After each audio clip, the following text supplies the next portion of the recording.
करती हूँ house of Commons में। वहाँ के कुछ रेफरेंसेस तुम्हारे काम आ सके। क्यों ना हम कॉफी पीने चले, और तुम मुझे बताओ तुम्हारे पढ़ाई के विषय कौन से हैं? लेकिन सिर्फ 10 मिनट ही तो लगेंगे, फिर पढ़ाई शुरू कर देना। क्यों, क्या हुआ? बात वो नहीं है, मेरे पास पैसे नहीं है। मैं दे दूंगी।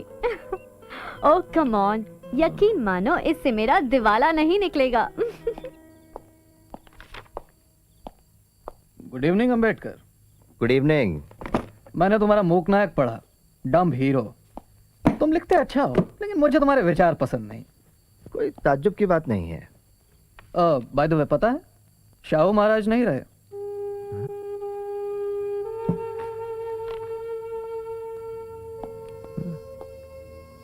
आज मुझे एक दोस्त मिला था मेरा, बंबई से अभी अभी आया है। उसी ने बताया।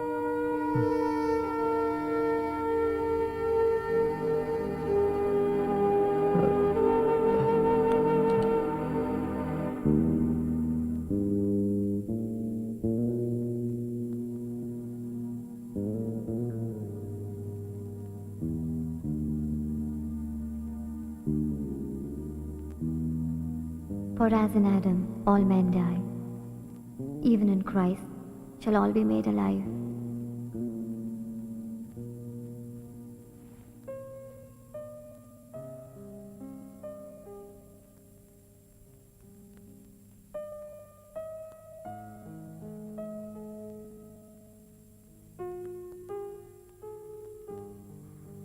मेरे पति की मौत हुई तब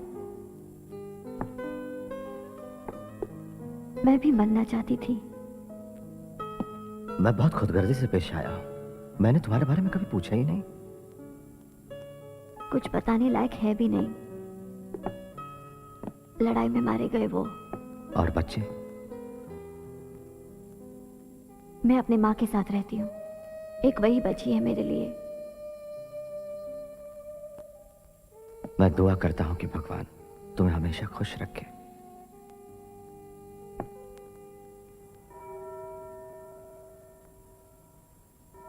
Bimrao Ramji Ambedkar.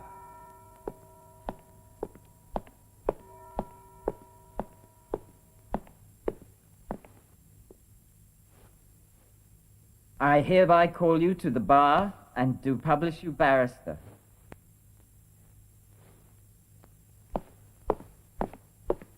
टोस्ट नए वकील के नाम। वो अपनी लड़ाई साहस से लड़े और उसे बहुत सफलता मिले। मेरे दोस्तों पर भगवान अपनी कृपा रखे और उन्हें तकलीफों से दूर रखे। भीम, मैं तुम्हारे लिए एक तोहफा लाई हूँ। ये बाइबल। बाइबल? मैं बाइबल पर एक किताब लिखने वाला हूँ और उसे तुम्हें समर्पित करूंगा। Well, thank you.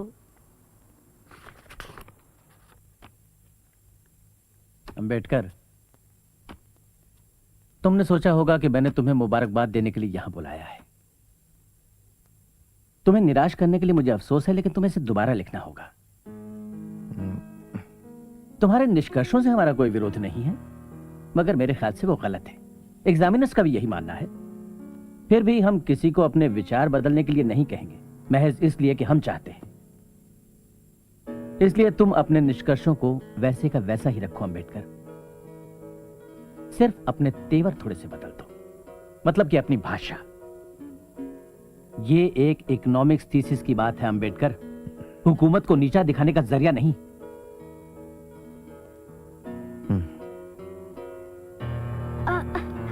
भीम, क्या हुआ? क्या उन्हें थीसिस पसंद नहीं आई? बिल्कुल नहीं, मुझे दोबारा लिखना पड़ेगा। मैं यकीन नहीं कर सकती। पर क्यों? मेरी भाषा ने उन्हें नाराज कर दिया। जो सच है मैंने तो वही लिखा ना। साम्राज्यवाद मैंने तो पैदा नहीं किया था, उन्होंने किया था। भीम, अब तुम क्या करोगे? फिर से लिखूंगा। Paper paper paper paper paper paper.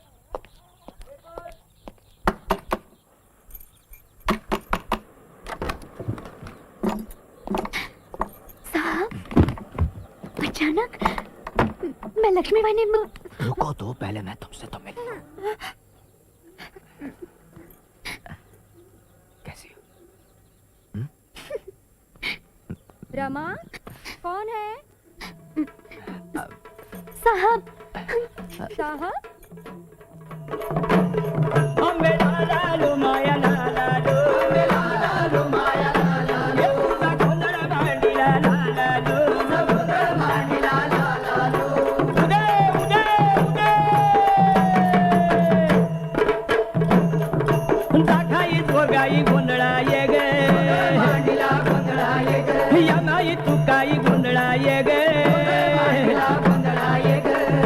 Ganpati गोंधळाया हो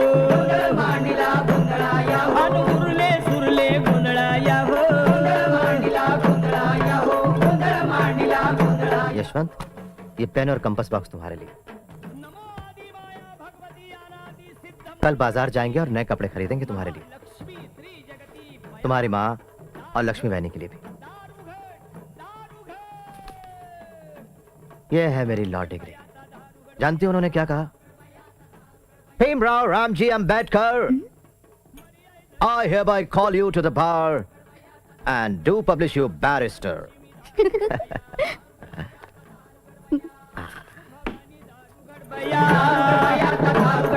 सातारचे मंगळाई दार उघड बया मर्याई दर्याई दार उघड बया जगदंबा प्रसन्न झाली भक्ती कवाडे उघडली। तुम लोग अपनी आंखें क्यों नहीं खोलते? मेरा दिल टुकड़े टुकड़े हो जाता है तुम्हारे इन उदास चेहरों को देखकर और तुम्हारी निराश आवाजों को सुनकर। तुम सिर्फ कराते आ रहे हो हजारों सालों से, पर तुम्हें शर्म नहीं आती अपनी मजबूरी को अपनी बदकिस्मती समझकर गले लगाने में। क्यों जी रहे हो? तुम्हें तो अपनी मां की कोख में ही मर जाना चाहिए था। जागो, जागो। तुम क्यों दुनिया के दुखों, गरीबी और गुलामी के बोझ को अपनी शोचनीय, तुच्छ, घृणित और नर्क जैसी जिंदगी से और अधिक भारी करते हो? तुम्हारा मर जाना ही बेहतर है। अगर तुम नई जिंदगी शुरू नहीं कर सकते या अपने अंदर नया जोश नहीं भर सकते, जागो। सच तो यह है कि इस देश के किसी भी नागरिक के बराबर, चाहे वो ऊंचा हो या नीचा, तुम्हें भी रोटी, कपड़ा और मकान पाने का जन्मसिद्ध अधिकार है। अगर तुम एक सम्मानजनक जिंदगी जीना चाहते हो तो तुम्हें अपनी मदद खुद करनी होगी, जो सबसे अच्छी मदद है। इंडियन नेशनल कांग्रेस की सभा में अध्यक्ष की कुर्सी पर बैठे हुए मौलाना मोहम्मद अली साहब ने किसी के सुझाव पर कहा कि अछूतों को हिंदू और मुसलमानों में बराबर बांट दिया जाए। उनकी हिम्मत कैसे हुई है कहने की? क्या हमें बर्दाश्त करेंगे? हमारे गुलामों जैसी लेन देन होगी? हम कांग्रेस पर कैसे भरोसा कर सकते हैं? गांधी जो महान समाज सुधारक है उस वक्त जेल में थे और वो चुप रहे। क्या हमें ऐसे मसीहाओं की जरूरत है जो ज्यादा फिक्र करते हैं उन रूढ़िवादी मुसलमानों की जो मांग करते हैं खिलाफत की? नहीं, बिल्कुल नहीं। मेरा प्रस्ताव है कि हम अपनी मुश्किलें हल करने के लिए और अपनी शिकायतें सरकार के सामने रखने के लिए एक खास केंद्रीय संस्था की स्थापना करें, जिसका नाम होगा बहिष्कृत हितकारिणी सभा। अलग अलग धर्मों के बहुत से उदारतावादी मित्र हमारा साथ दे रहे हैं।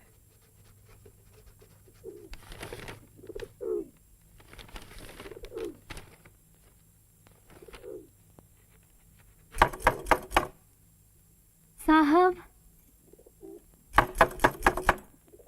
साहब साहब साहब, क्या चाहिए तुम्हें? इस घर में थोड़ी शांति नहीं मिल सकती? सुबह से कमरा बंद करके बैठे हैं, कुछ खाया तक नहीं। खाना नहीं खाऊंगा तो मर नहीं जाऊंगा मैं। तुम खा लो, मुझे कुछ देर के लिए अकेला छोड़ दो।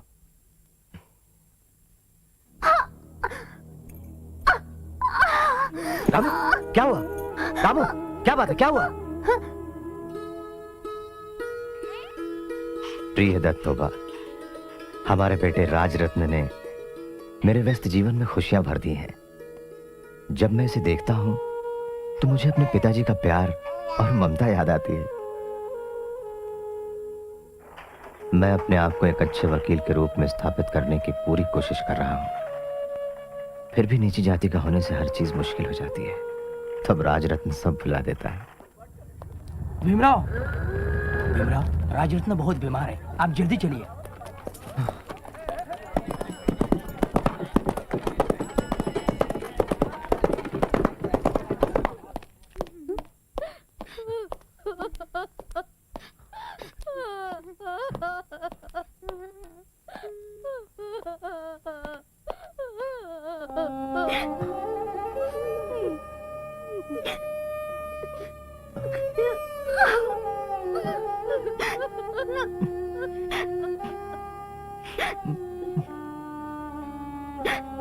वो अशुभ घड़ी भी आ ही गई और राजरत्न भी हमें छोड़कर चला गया। और अब जब हमने अपनी चौथी भोली भाली और हंसमुख संतान को दफन कर दिया है, हमारी जिंदगी का सारा स्वाद चला गया है। तुम ही बताओ तत्वा, भाग्य इतना बेरहम क्यों होता है? राजरत्न को क्यों मरना पड़ा? क्यों? मैं भीमराव रामजी अंबेडकर बॉम्बे वैधानिक सभा का सदस्य मनोनीत किए जाने पर ये विधिवत प्रतिज्ञा लेता हूँ कि मैं महामहिम बादशाह सलामत के प्रति पूरी निष्ठा और आस्था रखूंगा जैसे कानूनन स्थापित है और मैं ब्रिटिश सरकार के प्रभुत्व और एकता का समर्थन करूंगा। हमें अपना आंदोलन कोंकण से शुरू करना चाहिए। यह जगह बॉम्बे लेजिस्लेटिव काउंसिल के बोले प्रस्ताव के अंतर्गत आती है, जो कि अछूतों को सार्वजनिक जलाशयों से पानी पीने की इजाजत देता है। हम लोग महाड आंदोलन की शुरुआत चौदार तालाब को अछूतों के उपयोग के लिए खोलकर करेंगे। यहां से एक सामाजिक विद्रोह की शुरुआत होगी। और देखो, सहस्त्रबुद्धे, चित्रे और टिप्पणिस, तुम लोग गांव-गांव में जाकर हजारों की संख्या में लोगों को इकट्ठा करो।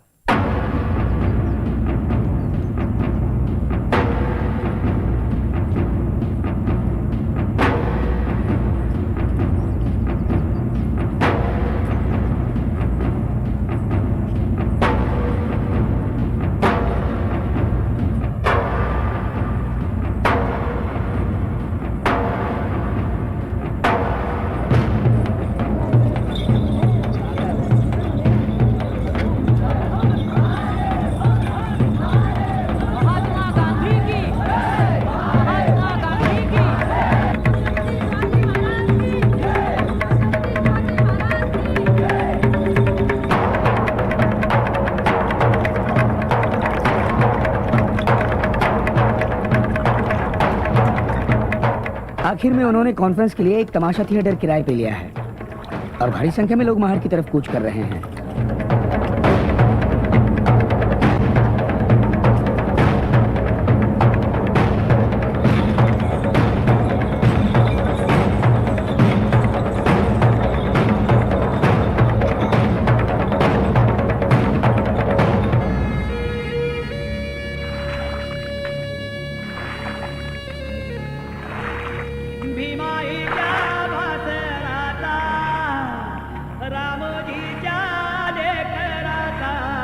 नमस्ते टिप्पणिस, नमस्ते मोरे। नमस्ते डॉक्टर साहब, आइए। नमस्ते बाराम जी।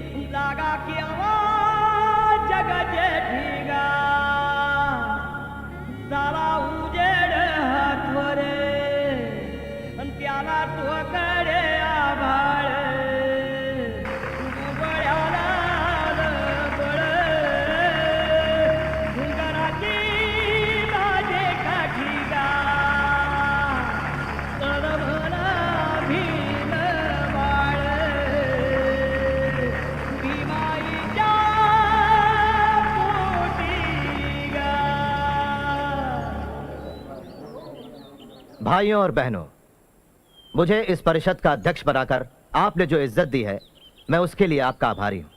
यहां आकर बड़ी खुशी हुई। मैंने अपनी पढ़ाई का पहला अक्षर दापोली में ही सीखा। वो जगह सभी की यादों में बस जाती है जहां अपना बचपन बीता हो। लेकिन मुझे एक बात का दुख भी है कि हम सदियों से नाइंसाफी बर्दाश्त करते आए हैं। मेरी आपसे सलाह है कि उतार फेंकिए वो गंदा रहन सहन और बाहर निकलिए उस नर्क से जिसमें रहने के लिए सवर्ण हिंदुओं ने हमें मजबूर किया है। तो शिक्षित बने, संघर्ष करें और खुद को संगठित करें। अपने ऊपर भरोसा कीजिए और साफ सुथरे रहिए। मैं चाहता हूं कि आप आज ये प्रतिज्ञा करें कि अब से सड़ा गला मांस नहीं खाएंगे, जूठन नहीं उठाएंगे। अपने बच्चों को पढ़ाइए, उनके अंदर यह भावना पैदा कीजिए कि जिंदगी में उन्हें बड़ा आदमी ही बनना है। क्योंकि हमारी लड़ाई सत्ता या दौलत पाने की नहीं है, अपनी आजादी और आत्मसम्मान पाने की है। हम इंसाफ की राह पर हैं, इसलिए इस लड़ाई में हमारी हार का सवाल ही नहीं।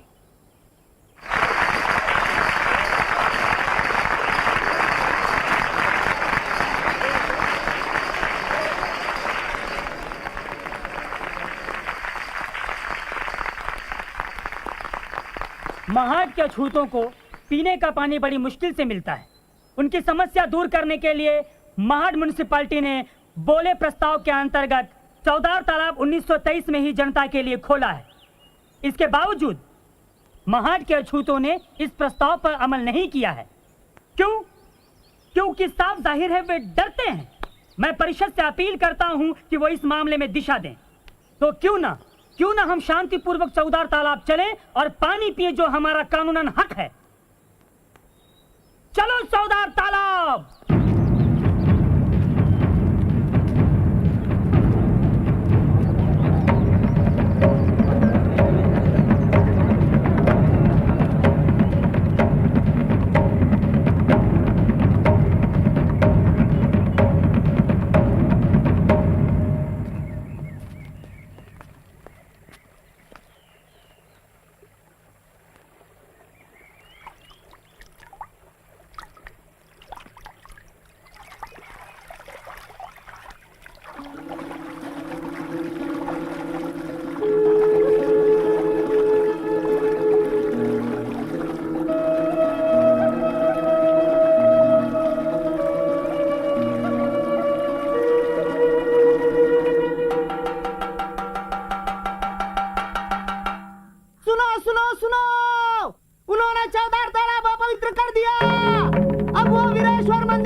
डॉक्टर साहब, दंगा हो गया। दंगा?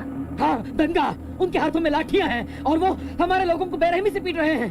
भगदड़ मची है, कुछ समझ नहीं आता। डॉक्टर साहब, आप उन्हें रोकिए।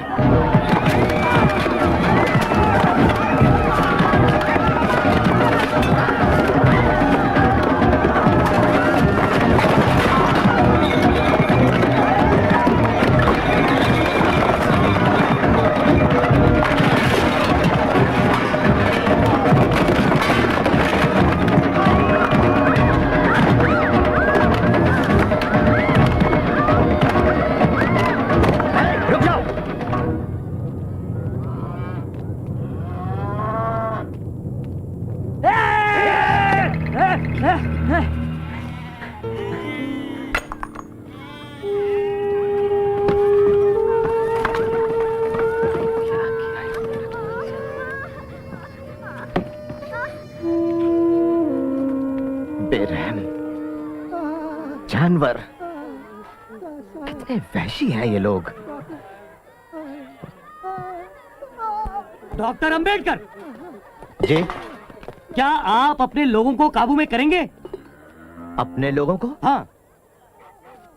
चित्रे, टिप्पणिस, ये हमारे लोगों को रोकने को कह रहे हैं। ठीक है, मैं अपने लोगों को रोकता हूं, लेकिन आप बाकी लोगों को रोकिए। ठीक है। क्या अब आप मंदिर में घुसने की तैयारी में हैं? मंदिर? हमारी परिषद खत्म हो चुकी है, लोग शांति से चले गए हैं। हम हमेशा कानून का पालन करते हैं और याद रखिए तालाब कानूनन सबके लिए खुला है। आप हमें आज्ञा दीजिए, हम उनका सिर फोड़ देंगे। शांत रहिए, शांत रहिए। मेरी विनती है कि शांति और सद्भाव बनाए रखें। हम कानून का पालन करते हुए यहाँ तक पहुंचे। कानून अपने हाथ में ना लें। हम और ज्यादा खून खराबा और बर्बादी नहीं होने देना चाहते। शांति से अपने गांव लौट जाएं। मेरी यही विनती है। जाइए।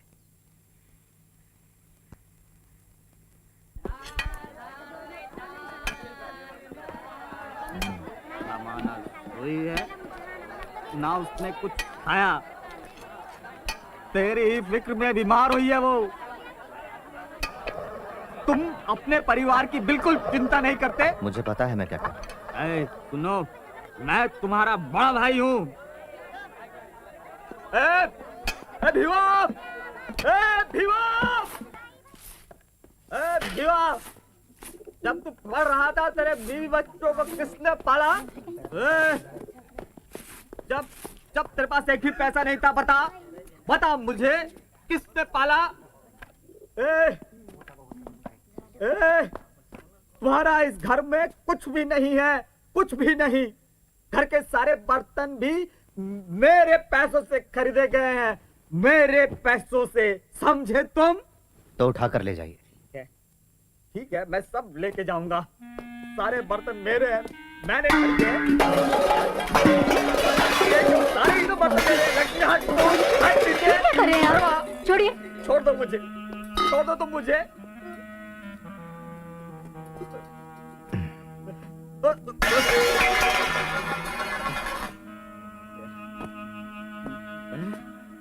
मैं कभी इस घर में अपने पैर नहीं रखूंगा, कभी नहीं रखूंगा, समझे? तुम मेरी शक्ल कभी नहीं देखोगे, कभी नहीं देखोगे तुम लोग मेरी शक्ल। बाबूजी, आपने कुछ खाया? हाँ।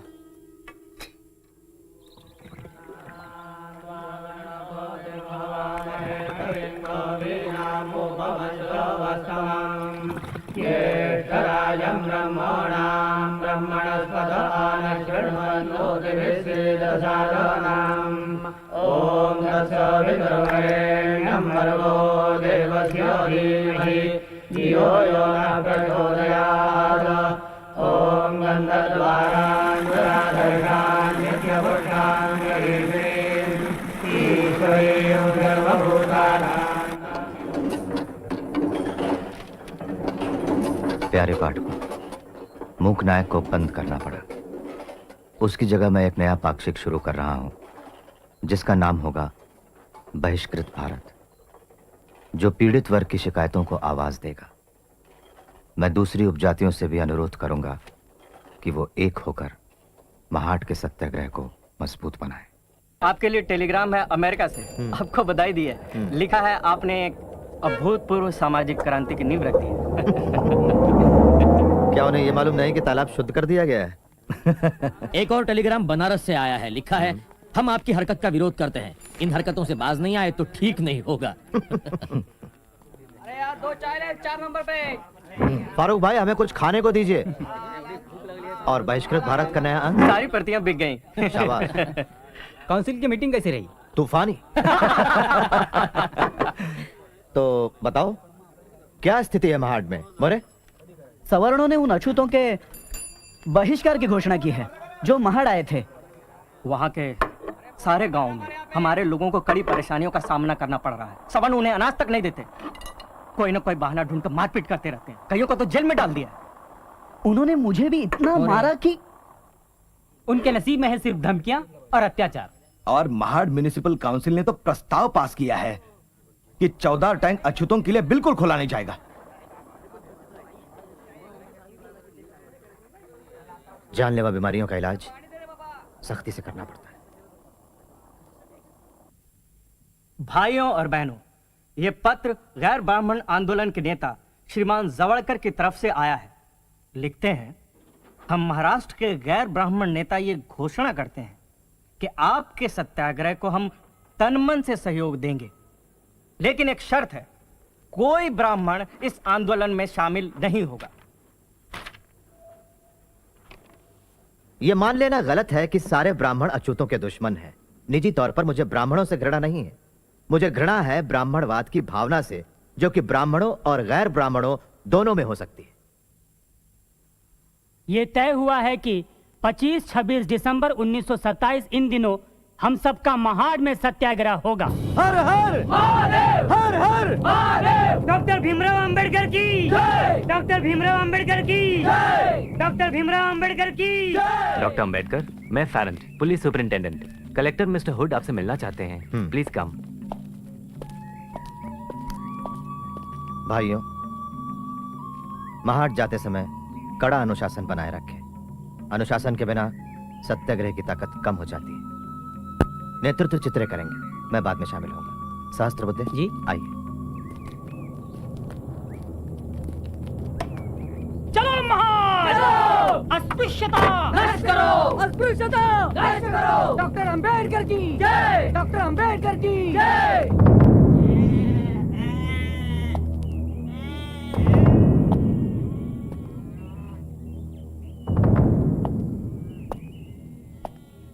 नजर रखना कि कोई टैंक के नजदीक आने ना पाए, ठीक है? आप मुझे थोड़ा समझने की कोशिश कीजिए। सवर्णों ने कोर्ट में दावा किया है कि टैंक उनकी अपनी निजी मिल्कियत है और सिविल कोर्ट ने उन्हें स्टे ऑर्डर दे दिया है। मिस्टर हुड, आप और मैं दोनों अच्छी तरह से यह बात जानते हैं कि यह दावा सरासर झूठा है। अब ये सब तो कोर्ट ही तय करेगा कि सवर्णों का दावा सच्चा है या झूठा। लेकिन इस सत्याग्रह का एकमात्र उद्देश्य यही था कि हम उस तालाब से पानी पिएं। देखिए, अगर आप जिद करेंगे तो मुझे गिरफ्तारियां करनी पड़ेंगी और ये अदालत की बेइज्जती का जुर्म होगा। क्या आप अपने 10,000 लोगों को जेल भिजवाना चाहते हैं? इससे कौन सा मकसद हल होगा? आप तो जानते हैं मैं आपके आंदोलन के खिलाफ नहीं हूं। 4 या 5 लोगों के समुदाय को प्रतिबंध लगाने के हुक्म को मैंने बड़ी मुश्किल से टाला है। थैंक यू, हम आपके आभारी हैं। क्या मैं आप लोगों की कॉन्फ्रेंस में बात कर सकता हूं? बस चंद मिनटों के लिए, जुलूस के टैंक की तरफ निकलने से पहले। यह हो सकता है। अब इजाजत दीजिए, वहां बहुत सारे लोग इंतजार में होंगे। Thank you. यह परिषद इस देश में समानता के एक युग की शुरुआत करने के लिए बुलाई गई है।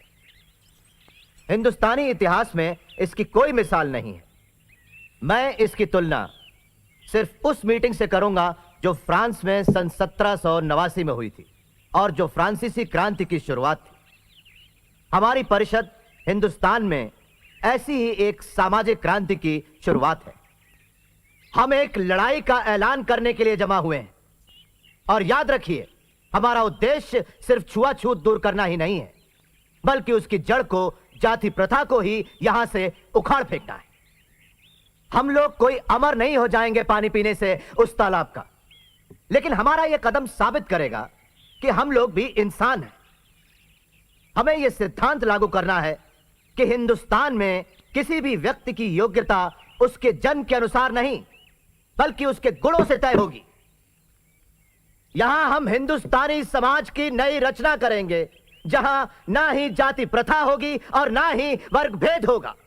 हमें यह विचार अपनाना होगा कि सभी व्यक्ति समान रूप से पैदा होते हैं और समान रूप से मरते हैं।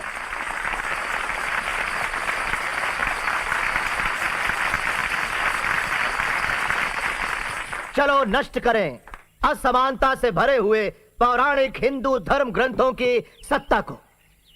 भाइयों और बहनों, धर्म और गुलामी एक साथ नहीं चल सकते।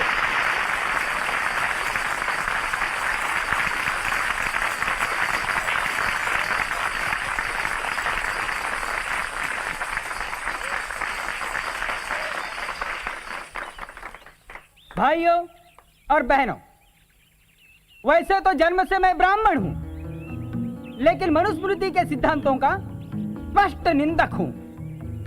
वो प्रतीक धर्म का नहीं, बल्कि भेदभाव, क्रूरता और अन्याय का प्रतीक है। मेरा तो प्रस्ताव है कि पीढ़ी दर पीढ़ी चले आ रहे दुखों की इस जड़ का, मनुस्मृति का खुलेआम दहन किया जाए।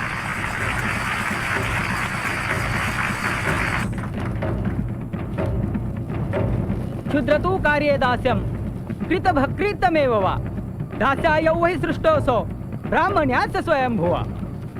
वैश्य शूद्रो प्रयत्नेन स्वानि कर्माणि कारयेत् तौ चितो स्वकर्मभ्य शोभयेतामिदं जगत् न स्वामिना निसृष्टोऽपि क्षुद्रादास्याद्विमुच्यते निसर्गजं हिततस्य कस्तस्मात् तपोहति।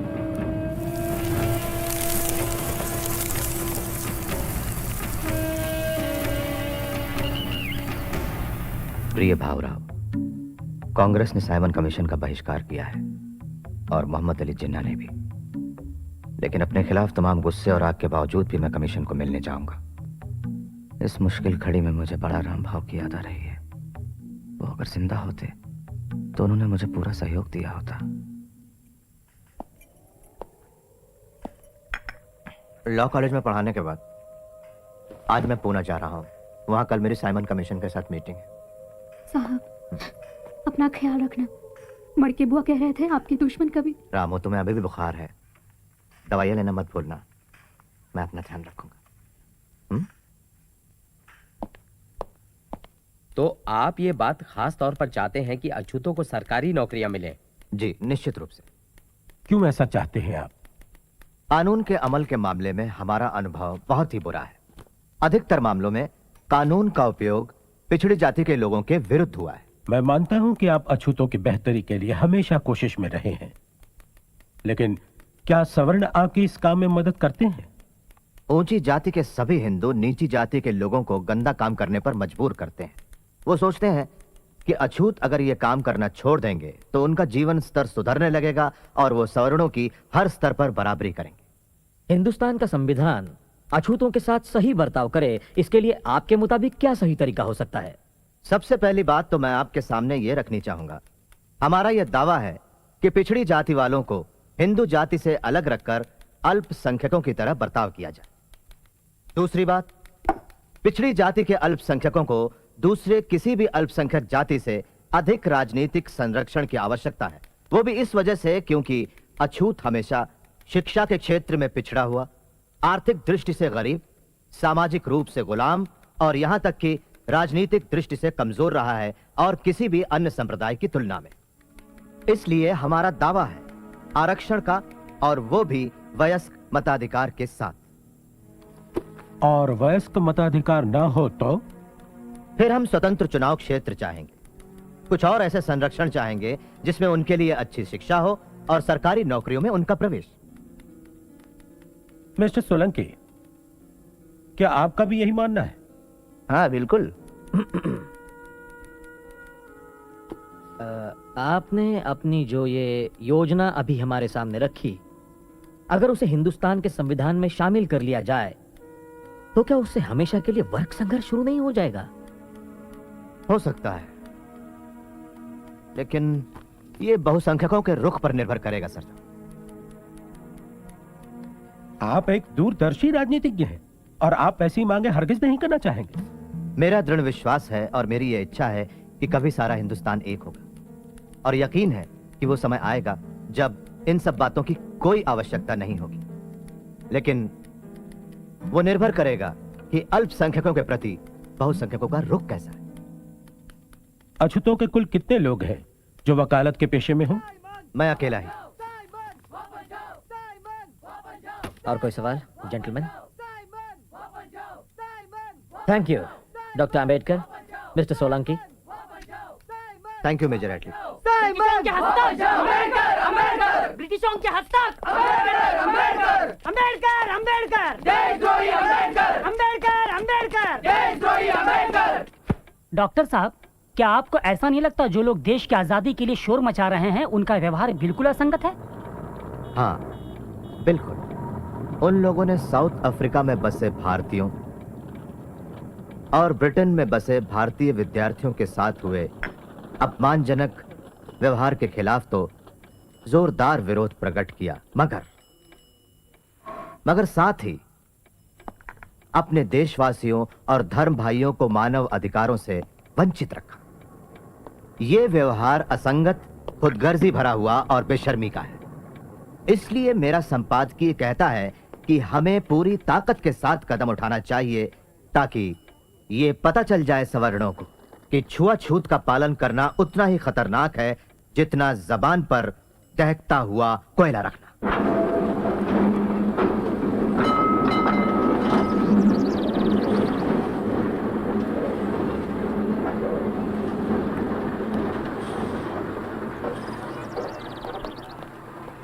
सभी अछूत नासिक के कालाराम मंदिर में प्रवेश करने की कोशिश करेंगे और अगर किसी ने रोका तो हम सत्याग्रह करेंगे। नाइक, अछूतों के लिए राजनीतिक अधिकार पाना अधिक महत्व रखता है, ना कि मंदिर में प्रवेश करना। हम चाहते हैं आप आंदोलन के नेता बने, बाकी सारी जिम्मेवारी हम उठा लेंगे। ठीक है भावराव, तो सत्याग्रह के संबंध में एक नोटिस कालाराम मंदिर के ट्रस्टीज को भेज दीजिए। ओम गणानान्वा गणपतिं हवामहे कविं कवीनामुपविश्रवस्तमं ज्येष्ठराजं ब्रह्मणां ब्रह्मणस्पत आनशृण्वन्नोतिभिश्रीरसादनो स्वाहा। हम समाचार पत्र द्वारा अस्पृश्यों को उत्तर दे रहे हैं। मैं पढ़कर सुनाता हूं। सेवा में श्री नारायण गाडगीळ, संपादक कोहिनूर। श्री कालाराम मंदिर पंचवटी के न्यासी मंदिर के मालिक नहीं हैं। उन्हें मंदिर की परंपरा में हस्तक्षेप करने का कोई अधिकार नहीं। मंदिर की स्थापना से ही हमारे पूर्वज यहाँ के पुजारी नियुक्त किए गए थे और हम इस परंपरा का प्रामाणिकता से पालन कर रहे हैं। हम पुजारी इस मंदिर की सर्वोच्च शक्ति हैं। अगर न्यासियों ने अपने अधिकारों का उपयोग मंदिर की पवित्रता भंग कर अस्पृश्यों को मंदिर में प्रवेश दिलाने के लिए किया तो हम तीव्र विरोध करेंगे।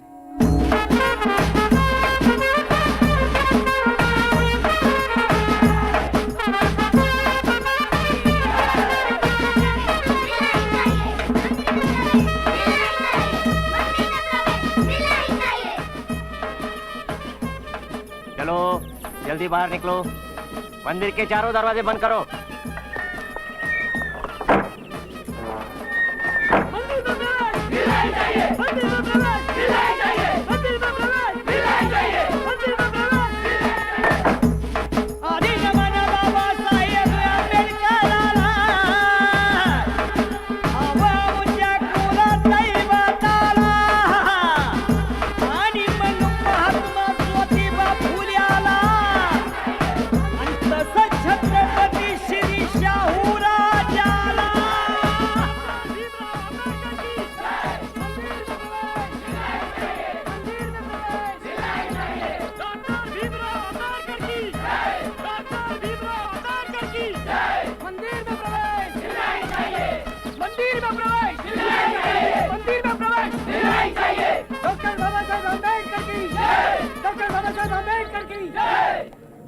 डिस्ट्रिक्ट मैजिस्ट्रेट के आदेश से मंदिर के चारों दरवाजे बंद कर दिए गए हैं।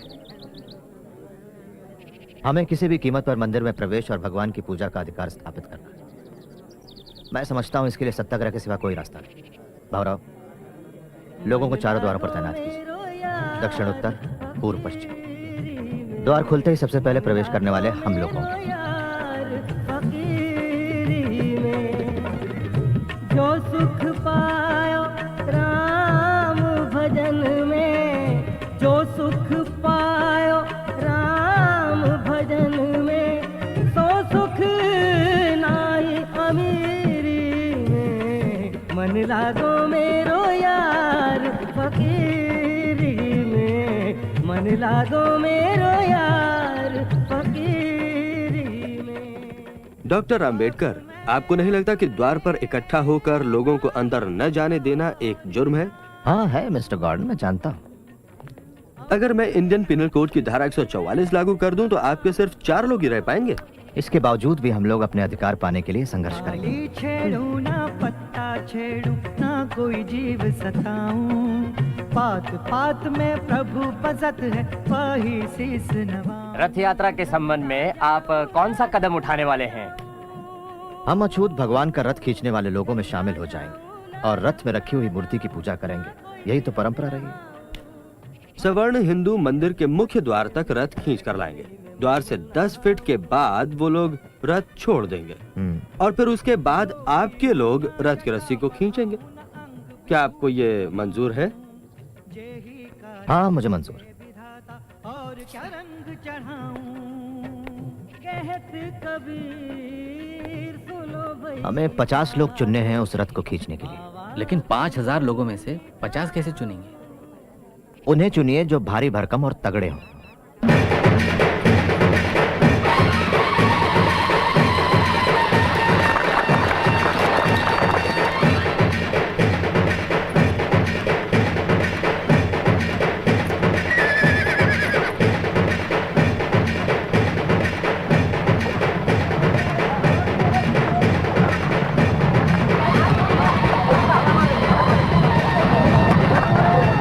साथ भागे जा रहे हैं। जाओ, रोको उन्हें।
संभालो इन्हें।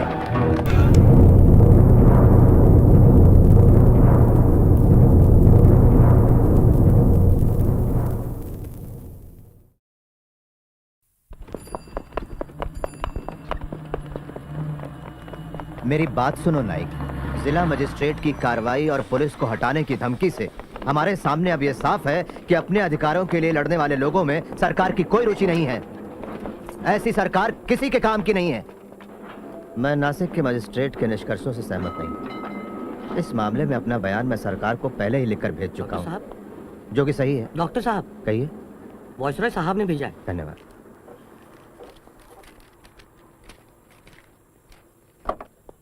ओह, ये तो निमंत्रण पत्र है लंदन में होने वाली गोलमेज परिषद के लिए। कॉन्ग्रेचुलेशंस। Thank you. अभिनंदन। धन्यवाद। प्रिय चित्रे, कांग्रेस और मिस्टर गांधी ने गोलमेज परिषद का बहिष्कार किया है। कांग्रेसी उनसे नफरत करते हैं और गालियां देते हैं जो परिषद में शामिल होने जा रहे हैं, लेकिन इसके बावजूद मैं वही मांग करूंगा जो मेरे लोगों का अधिकार है। मैं निश्चित ही स्वराज की मांग उठाऊंगा। कमेटी के प्रतिनिधियों का चुनाव और प्रधानमंत्री जी का हस्तक्षेप। मिस्टर चेयरमैन और गोलमेज परिषद के आदरणीय सदस्यगण, मैं और मेरे साथी राव बहादुर श्रीनिवासन हिंदुस्तान की पिछड़ी जातियों का दृष्टिकोण आपके सामने पेश करने की इजाजत चाहते हैं, जो कि हिंदुस्तान की आबादी का 5वां हिस्सा है। हमारा दृष्टिकोण यह है कि हिंदुस्तान से ब्रिटिश सरकार को हटाकर उसकी जगह लोगों द्वारा लोगों के लिए लोगों की सरकार कायम की जाए। पिछड़ी जातियों ने ब्रिटिशों का इस उम्मीद से स्वागत किया था कि वो उन्हें कट्टर सवर्णों के दमन और अत्याचार से मुक्ति दिलाएंगे। ब्रिटिशों के पहले हम लोग मंदिर में नहीं जा सकते थे, क्या आज जा सकते हैं? ब्रिटिशों के पहले अछूत पुलिस और सेना दल में भर्ती नहीं हो सकते थे, क्या वो अवसर अब है हमारे लिए? हमारे सारे घाव आज भी खुले हुए हैं और टीस दे रहे हैं। हालांकि ब्रिटिश शासन के 150 साल बीत चुके हैं। हिंदू उन पर हक जमाते हैं उनको उनके अधिकारों से वंचित करने के लिए, और मुसलमान उनके अलग अस्तित्व को इसलिए मान्यता नहीं देते क्योंकि उनको डर है शायद कि एक प्रतिद्वंद्वी को शामिल करने से उनके अधिकार कम हो जाएंगे। सरकार द्वारा दबाए, हिंदुओं द्वारा सताए और मुसलमानों द्वारा उपेक्षित हमारा पीड़ित वर्ग बिल्कुल ऐसी निस्सहाय एवं दयनीय स्थिति में है जिसकी इस दुनिया में और कोई मिसाल नहीं। इसलिए हमारा मानना है कि पिछड़ी जातियों की समस्याएं तब तक नहीं सुलझ सकती जब तक कि राजनीतिक सत्ता उनके हाथों में नहीं आती। आज देश का जो तेवर है उसमें ऐसा कोई भी संविधान कारगर नहीं होगा जो देश की आबादी के बड़े हिस्से को मंजूर ना हो। वो वक्त जब फैसला ब्रिटिश करते थे और हिंदुस्तान मंजूर करता था बीत चुका है, कभी न लौटने की।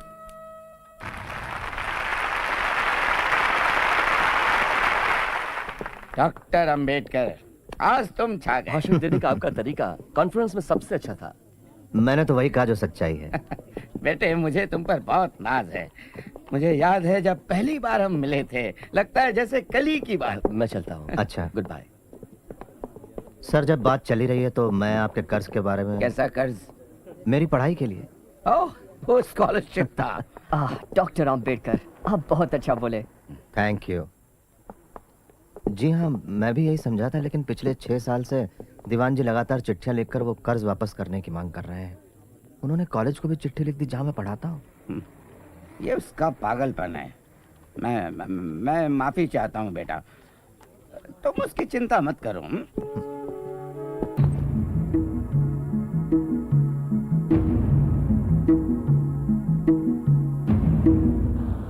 थैंक यू मुझसे बात करने का।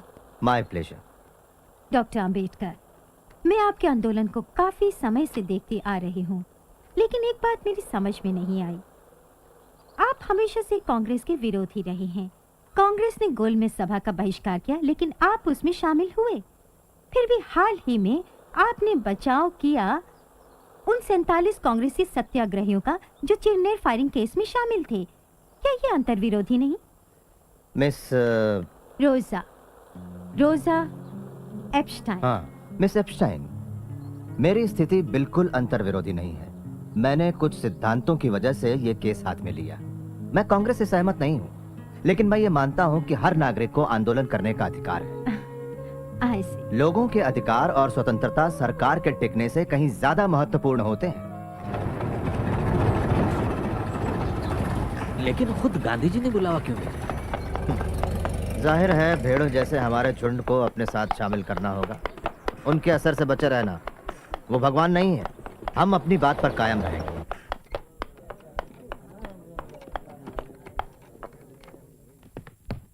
नमस्ते। नमस्ते। बापूजी छत पर हैं। नमस्ते। आइए। नमस्ते। कहाँ तक सीखा चरखा चलाना मेरा बहन? मैं कोशिश कर रही हूँ बापू। गुड। तुम बिल्कुल सही काट रही हो। ध्यान दोगी, लगन के साथ करोगी, तो एक दिन तुम निपुण हो जाओगी। बिल्कुल सही। Good good, that is right. Bapuji, doctor Ambedkar આવ્યા છે। हाँ हाँ हाँ, डॉक्टर आंबेडकर, आप मुझसे मिलना चाहते थे? गांधी जी, आपने ही मुझे चिट्ठी भेजकर बुलाया था। हाँ हाँ हाँ, याद आया। पता चला है कि आपको शिकायत है मुझसे और कांग्रेस से। मैं आपको बता दूं, अछूतों की समस्या को लेकर मैं चिंतित रहा हूं मेरे बचपन से। तब आप पैदा भी नहीं हुए थे डॉक्टर अंबेडकर। मेरे प्रयासों से ये बात कांग्रेस के मंच पर भी उठाई गई। और यही नहीं, हमने 20 लाख रुपए भी दिए हैं अछूतों के जीवन सुधार के लिए। आश्चर्य की बात है कि आप जैसा व्यक्ति कैसे विरोध कर सकता है मेरा और कांग्रेस का। असल में कांग्रेस ने इस समस्या को समझने का सिर्फ दिखावा किया है, दांभिकता भरे झूठे और खोखले आश्वासन देकर। आपने कहा कि कांग्रेस ने 20 लाख खर्च की। मैं कहता हूं कि व्यर्थ खर्च की।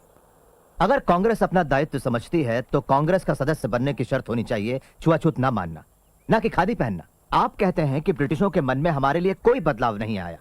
मैं ये पूछता हूं कि हिंदुओं के मन में भी कहां बदलाव आया है हमारे लिए?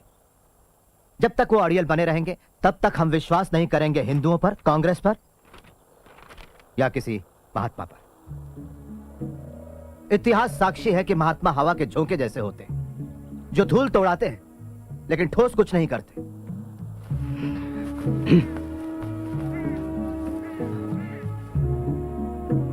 गांधी जी, मेरी कोई मातृभूमि नहीं। लेकिन ये सारा देश आपकी मातृभूमि है डॉक्टर अंबेडकर। और जहां तक राउंड टेबल कॉन्फ्रेंस के बारे में मैंने पढ़ा, उससे यह साबित होता है कि आप एक सच्चे और निष्ठावान देशभक्त हो। इसे मैं अपनी मातृभूमि कैसे कह सकता हूं जहां कुत्ते बिल्लियों जैसा सुलूक होता है हमारे साथ? हम लोगों के साथ जो बर्ताव होता है वो इतना असहनीय है कि अगर हम कभी निष्ठावान ना रह पाए तो दोष इस मिट्टी का होगा, ना कि हमारा। कांग्रेसियों ने हमारे आंदोलन का विरोध किया, देशद्रोही कहा, और आप मुझे देशभक्त कह रहे हैं। मेरा मानना है कि मैं अपने लोगों के बुनियादी हकों की रक्षा के लिए लड़ रहा हूं, इस भूमि को बिना कोई नुकसान पहुंचाए। आप मुझे देशद्रोही कहें या देशभक्त, मुझे इसकी कतई परवाह नहीं। तो आपकी हमसे क्या अपेक्षा है डॉक्टर? आपने मुसलमानों और सिखों को राजनीतिक अधिकार देने की बात मान ली, जो कि राजनीतिक और आर्थिक रूप से अछूतों से ज्यादा आत्मनिर्भर है। गोलमेज परिषद ने अछूतों के लिए इसी तरह के राजनीतिक अधिकारों की सिफारिश की है। आपका क्या विचार है? मैं राजनीतिक आधार पर हिंदुओं और अछूतों में बंटवारे के खिलाफ हूं। यह सरासर आत्मघाती निर्णय होगा। आपके स्पष्ट मत के लिए आभारी हूं। हमें पता चल गया कि इस संघर्ष में हम लोग कहां खड़े हैं। अब मैं इजाजत चाहूंगा गांधी जी।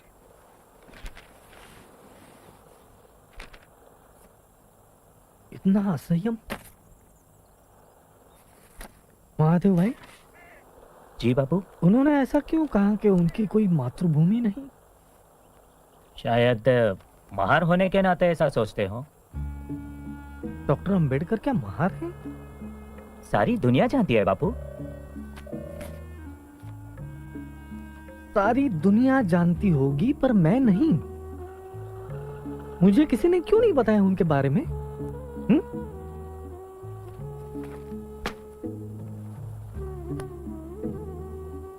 मुझे लगा कि तो पुरोगामी ब्राह्मण हैं, पूना के। मिस्टर गांधी आज गोलमेज परिषद में हिस्सा लेने के लिए लंदन रवाना हो गए। उन्होंने पत्रकारों से कहा कि इस परिषद के सदस्य ब्रिटिश सरकार के चुने हुए हैं, ना कि हिंदुस्तानी जनता के। मिस्टर गांधी के प्रतिनिधि बनने से हमारे दावे में कोई खास फर्क नहीं पड़ता। हमारी पहली जरूरत है पिछड़ी जातियों को राजनीतिक सत्ता से लैस करना, वही एक रास्ता है। लेकिन डॉक्टर अंबेडकर, आपको नहीं लगता कि शिक्षा से दलितों की स्थिति में सुधार होगा? लगता है आप गांधी जी से मिलकर आए हैं। हम लोगों में से सबसे ज्यादा शिक्षित मैं हूँ, फिर भी समाज मेरे साथ अछूतों जैसा ही बर्ताव करता है। आप क्या मांगे रखने वाले हैं? हम स्पष्ट विभाजन चाहते हैं हमारे और सवर्णों के बीच। आप ये सब कैसे करना चाहेंगे? हिंदुस्तान के भावी संविधान में पिछड़ी जातियों को ऐसा मूल अधिकार दिया जाए जिसके तहत छुआछूत कानूनन जुर्म हो और दोषी सजा का हकदार।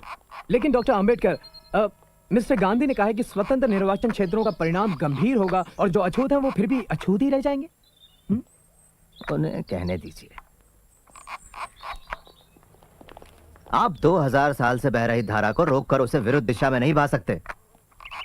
दमन करने वाले कभी मसीहा नहीं बन सकते। हम राजनीतिक सत्ता चाहते हैं, ना कि सिर्फ खूबसूरत शब्द, अच्छे इरादे या दान। एक और सवाल doctor Ambedkar please. Mister chairman, मैं जानता हूं प्रतिनिधियों के दिमाग में क्या है। अल्पसंख्यक वर्गों के उचित प्रतिनिधित्व का प्रश्न। हम राजी हैं मुसलमानों और सिखों को विशेष स्थान देकर समझौता करने के लिए। अर्थात इसके कुछ ठोस ऐतिहासिक कारण भी हैं। लेकिन जहां तक अछूतों का सवाल है, मैं और कांग्रेस दोनों विरुद्ध हैं उन्हें खास प्रतिनिधित्व देने के मामले में। अछूत हिंदू धर्म का ही एक हिस्सा है और उन्हें इससे अलग नहीं किया जा सकता। धन्यवाद। हमारे खिलाफ लड़ाई का बिगुल बच गया।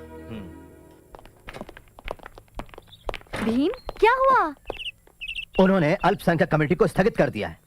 मैंने सुना है कि वो मुसलमानों के साथ एक सौदा करने वाले हैं। सौदा किस तरह का? कांग्रेस मुसलमानों की 14 मांगे मान लेगी अगर मुसलमान हमारा विरोध करें तो।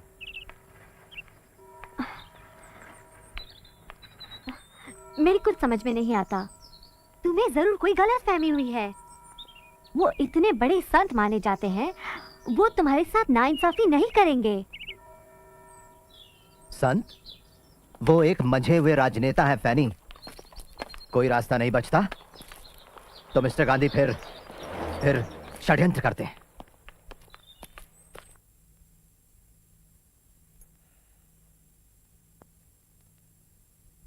मिस्टर प्राइम मिनिस्टर और साथियों, मुझे बड़े दुख के साथ ये घोषणा करनी पड़ रही है कि हम सांप्रदायिकता के प्रश्न पर आपसी बातचीत के द्वारा किसी निर्णय पर पहुंचने में असफल रहे हैं। ये असफलता कमेटी के गठन में ही छिपी थी, जिसके सदस्य सरकार के प्रतिनिधि तो हैं,